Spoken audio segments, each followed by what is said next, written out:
Guys, I have a pro worship leader tip. This is like, if you want to lead well on a Sunday morning, I'm going to show off my friend Tim here. There's 2 black people, by the way. I thought, LA, we could do tips for encouraging diversity on your worship team. And I thought, that's going to go off the rails like in a hot minute at this place. Tim, you show up to church looking like this. You're You got the blazer. Look, you got the pocket. You got the pocket thing and the blazer. Yeah. I mean, you can't lose looking like Tim. Yeah, God wants you to be presentable on stage. You know, so you have to look a certain kind of way. I mean, I'm gonna help you. You can't say you got to look a certain kind of way, because people are gonna receive that in a certain kind of way. Only the crazy ones. Not the way you want them to receive it. What I hear you. let me clarify. What I hear Tim saying is, within the context and the culture of your church, yes, you need to present yourself well. It's important. Well, yes, that's Bible. That is Bible. But you don't want to show off too much of the guns or the chest hair and stuff. You don't want to show off too much of that. You know what I'm saying? Yes. Because it becomes a distraction. You know what I'm saying? Are you specifically speaking to Bradford Mitchell? Because it's not about you, Bradford. I mean, people. We're going to spend some extended time in prayer this morning. Excuse me. Show it off. Hey, you called my name, and I ran out of that grave into your glorious day. Come on, somebody shout! Hey, we celebrate,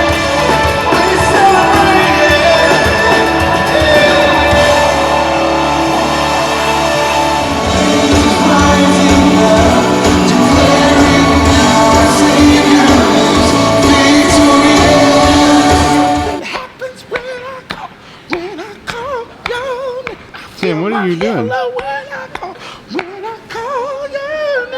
Brian Wall. I love how I come to Tim and Tim just goes, Yes, I got to hello, That's the camera's here.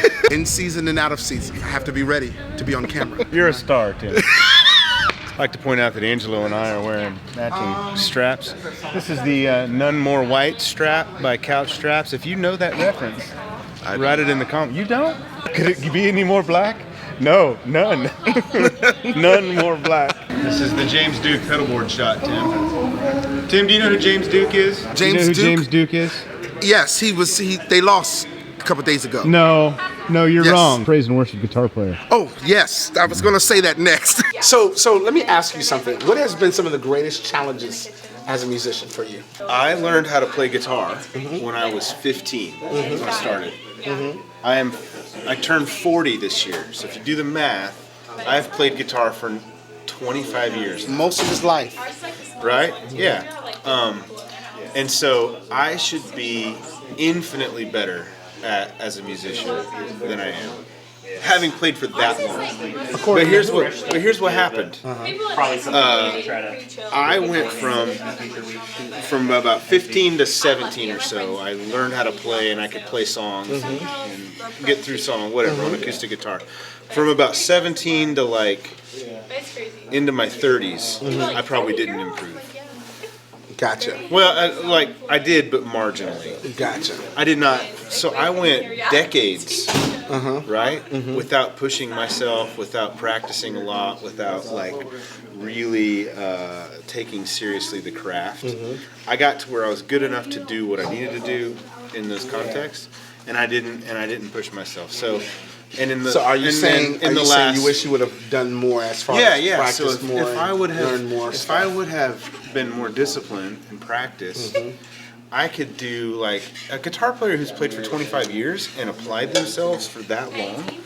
Any instrument, anything, if you spend that long at it, you become world class. In the past 5 years, I've improved more than I did in probably the first 20. Wow. Right, Wow. because in the first 20 I didn't improve that much. Gotcha. I got over the hump of learning.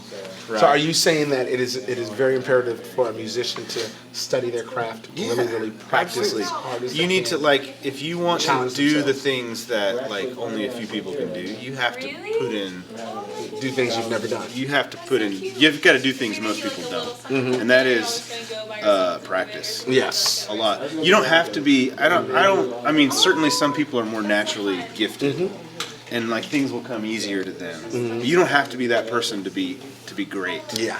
All you got to do is practice. Yeah. If you practice and apply yourself, you can. There's no limits to what you can do. I was carrying my shame.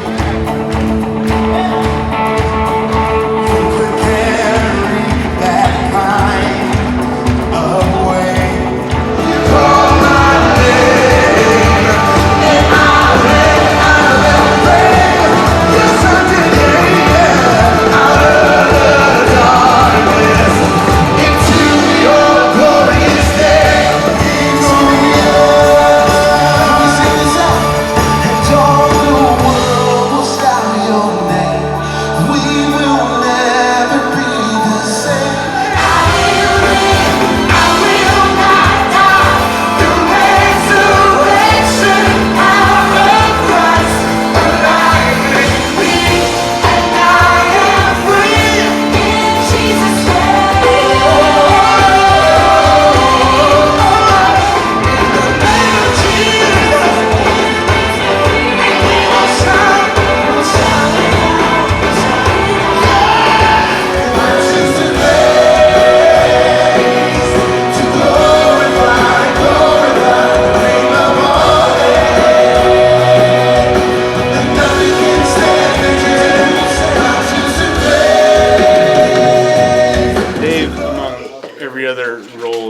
Sunday morning is running audio, running sound today. So I'm asking Dave, I just said, how's it sounding? Is there anything I can do to make it sound better in the mix? Because you got to understand that the relationship between you as a musician and your audio engineer is one that you need to guard. It's very important. Very closely, and it's a very important relationship. And what you hear in this is an important point for guitar players. Like if you're playing at home and listening on headphones or speakers and it sounds awesome, that sound is not necessarily what is coming out of the main speakers at your church, whether you're micing an amp or running direct. Every room is different.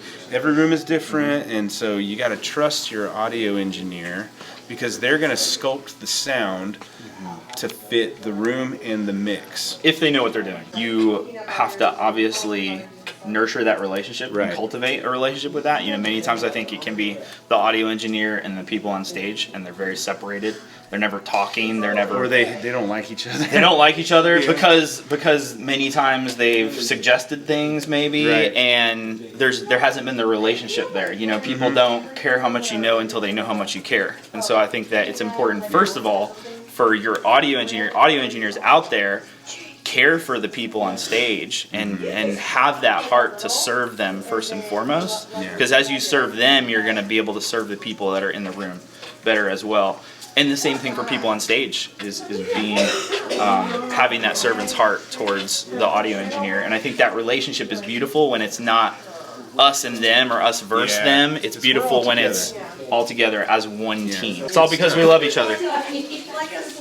You know what, Dave? I really haven't heard any word you said from about the last 3 minutes because all I hear is sizzling bacon. I can smell it. Yeah, right. It's distracting. I can't turn my gaze away from bacon. You call my name, and I ran out of that grave.